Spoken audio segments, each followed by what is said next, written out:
और बड़ी खबर है, यूपी के संत कबीर नगर में मुख्यमंत्री योगी आदित्यनाथ ने 684 करोड़ की विकास परियोजनाओं का उद्घाटन किया, शिलान्यास किया। इस दौरान उन्होंने विपक्ष पर हमला बोला।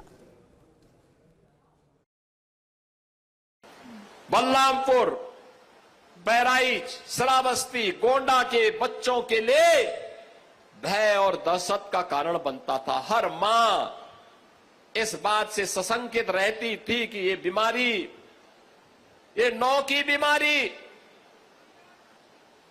ये मस्तिष्क ज्वर न जाने किस बच्चे को निगल लेगी। कांग्रेस कुछ नहीं कर पाई। समाजवादी पार्टी को चार बार सरकार बनाने का अवसर मिला था, वह कुछ नहीं कर पाई। ये मैं अपना सौभाग्य मानता हूं जब डबल इंजन की भारतीय जनता पार्टी नेतृत्व की एनडीए सरकार बनी। आज इंसेफ्लाइटिस को हमने पूरी तरह समाप्त किया। अब नौ की बीमारी नहीं, मस्तिष्क ज्वर नहीं है। अब बच्चों की मौत बीमारी से नहीं हो सकती, वैसे ही नहीं हो सकती जैसे अब कोई माफिया किसी नौजवान के भविष्य के साथ खिलवाड़ नहीं कर सकता।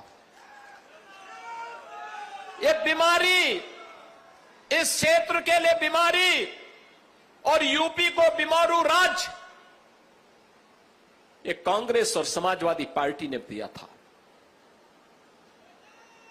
पाप ये करते थे, भुक्तभोगी आपको होना पड़ता था, यहां के नौजवानों को होना पड़ता था, यहां के बच्चों को होना पड़ता था। भ्रष्टाचार इनका और खामियाजा हमारे बच्चों को भुगतना पड़ता था। वे समय काल कल्पित होते थे। आज बहनों और भाइयों, बीमारी को भी समाप्त किया और माफिया को भी समाप्त किया।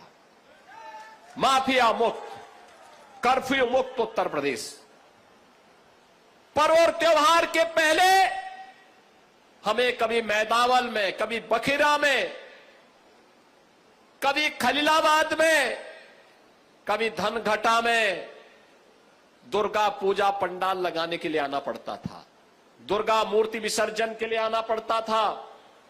रामनवमी के जुलूस को, शोभा यात्रा को आगे बढ़ाने के लिए आना पड़ता था। अब मैं कह सकता हूं, मैं लखनऊ से ही देख सकता हूं कि आपकी शोभा यात्रा और आपका मूर्ति का पंडाल सुरक्षित है। कोई भय नहीं, कोई भय नहीं। अब राह चलते हुए किसी बेटी को कोई गुंडा छेड़ नहीं सकता है। ईमानदारी के साथ व्यापार करने वाले किसी व्यापारी के साथ कोई जबरदस्ती नहीं कर सकता है।